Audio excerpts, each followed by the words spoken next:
Il a toujours été très dur, très radical en ce qui concerne tout ce qui a trait à l'impérialisme occidental.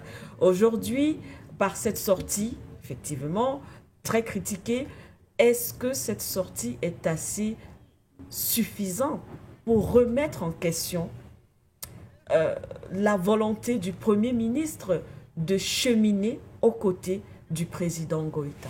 Ben, je vais vous dire, si le Premier ministre contredit le Parlement, ça veut dire qu'il y a un problème, il y a une césure entre lui et le peuple. Qu'est-ce que le Parlement, c'est-à-dire les assises nationales, ont dit? Oui. La transition, on lui permet d'aller jusqu'à 5 ans. Oui. Le chef de l'État peut se présenter aux élections. Oui. Comment le Premier ministre peut-il se permettre d'avoir des positions qui vont contre cela? Tout ce qu'il dit, c'est qu'il n'a pas été au courant. Il a été au courant de quoi? À travers les médias. C'est ce qu'il dit dans sa déclaration. Mais c'est même terrible que le Premier ministre vienne dire une chose pareille en public. Si vous êtes Premier ministre et que vous apprenez des choses aussi graves, sauf que je ne vois même pas la gravité, puisque les assises nationales ont validé cette affaire depuis 2 ans. Donc je ne vois même pas où est le problème. Oui. Et donc depuis 2 ans, vous n'en avez pas discuté avec le chef de l'État, vous ne l'avez pas rencontré, vous n'avez pas une planification de la transition qui soit claire. Vous-même, vous savez, la chose est également que quand vous cheminez avec les gens, vous êtes à sa place, tout le monde aurait dit, OK, à partir du moment où les assises nationales donnent 5 ans à la transition, vous vous projetez sur 5 ans.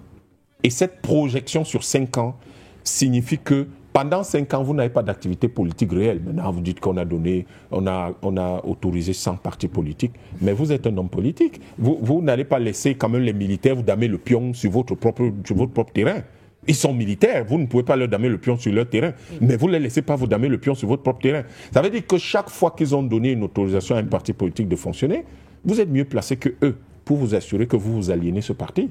Vous faites votre boulot de politique et de Premier ministre.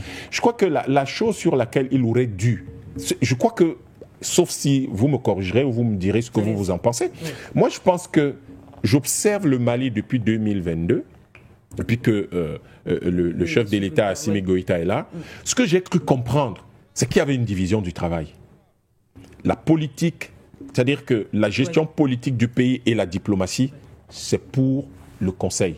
C'est pour les colonels, maintenant les généraux. Oui, tout à fait.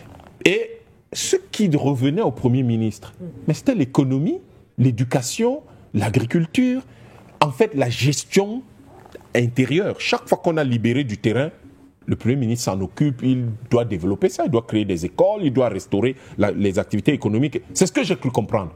Et j'ai le sentiment que les premiers ministres du Burkina et du Niger, c'est ce qu'ils font. Ils ne se mêlent pas des histoires de la guerre, ils ne se mêlent pas de diplomatie, ils s'assurent qu'ils gèrent l'économie, l'éducation, l'agriculture, la justice, des choses comme ça. Mais quel est l'avantage de gérer ça contrairement à ce que les gens croient? Mais c'est vous qui êtes au contact de l'électorat. C'est vous qui êtes au contact de l'électorat. C'est vous qui établissez le baromètre de satisfaction de l'électorat. Vous avez donc peur de quoi? En fait, vous avez le contrôle du pays. Donc, en fait, je ne comprends pas très bien cette réaction qui, pour moi, est de nature à provoquer. Tapé Goubert disait, évidemment, ça peut envoyer des signaux qui peuvent permettre aux ennemis du Mali de se dire, bon, il y a quand même une faille. Mais il a raison de le dire, Tapé Goubert. Parce que de l'extérieur, c'est ça que les gens ont compris. D'abord, vous vous habillez en militaire. Ensuite, vous critiquez ces gens-là ouvertement. Bon, vous avez le droit de vous exprimer. On n'empêche pas les gens de parler au Mali. Mais vous pouvez choisir vos sujets compte tenu de votre statut et de votre position. Donc, vous envoyez ce sujet-là. Ils comprennent que il y a une ligne de faiblesse quelque part. On peut taper là-dessus. Or, qu'est-ce qui a fait le succès de cette révolution malienne? Mais ce qui a fait le succès de cette révolution malienne, tout comme le succès de la révolution burkinabé et de la révolution nigérienne, mais c'est cette union sacrée dont nous critiquions l'absence en Guinée la semaine dernière. C'est ça. Donc vous ne pouvez pas, vous qui êtes civil, non seulement vous êtes civil, vous avez été membre du gouvernement depuis longtemps. Vous êtes un ancien membre du gouvernement depuis très longtemps. Donc l'expérience de gestion publique, de gestion politique que vous avez, le chef de la transition ne l'a pas. Aucun de ceux qui sont là, ils ne l'ont pas. Il a été aux commandes pendant des années. Pendant longtemps, un ministre du Commerce, ministre de l'économie numérique, etc. Et c'est même à cause de ça qu'il a été choisi premier. Et c'est pour ça qu'ils l'ont choisi, du fait de son expérience. Donc comment se fait-il qu'il ne voit pas que si c'est vous qui gérez l'éducation, c'est le corps le plus important au Mali. C'est vous qui gérez la justice.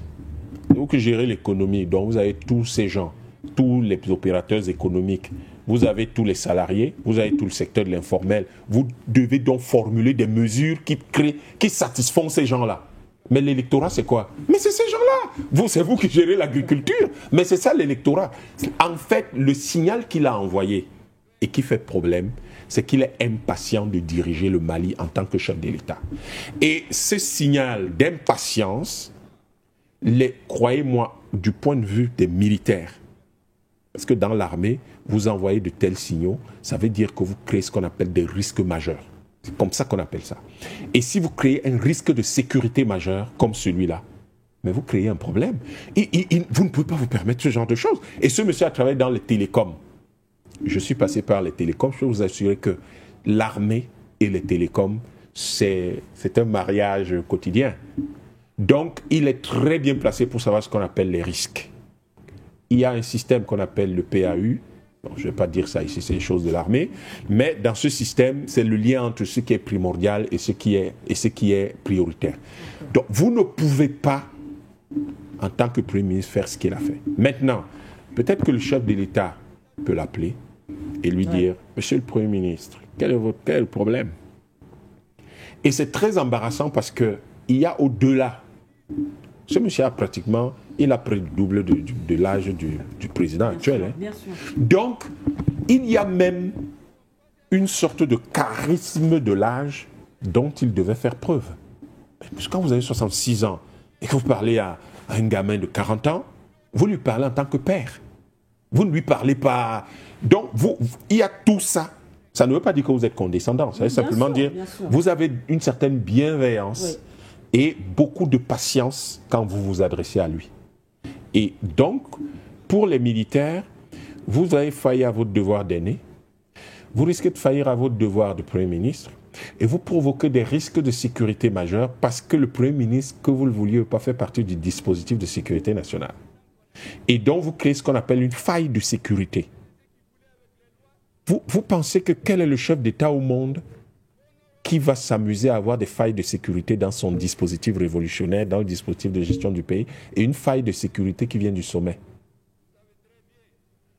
Je ne cesse de vous le dire sur ce plateau. Nous, les Africains, devons faire attention. Gérer un pays, ce n'est pas ce bavardage qu'on fait là. Vous dites une chose à gauche, vous dites une chose à droite, les mots sont jolis dans vos bouches. Non. Gérer un pays, c'est très sérieux, c'est très rigoureux. Et ça demande une large analyse qui fait que parfois même votre simple façon de respirer peut indiquer une faille de sécurité. Si vous réagissez d'une certaine façon à ce que quelqu'un dit, le langage non verbal, les gens qui gèrent, parce que beaucoup de gens, la psychologie est l'une des sciences les plus importantes pour l'armée et pour les forces de sécurité, les forces spéciales en particulier. Votre façon de respirer quand quelqu'un parle, de réagir quand quelqu'un parle, indique un certain nombre de choses qui peuvent être des failles qu'on peut utiliser contre vous et contre votre pays. Pour des dirigeants de ce niveau, Premier ministre, vous laissez de telles faiblesses s'exprimer en vous.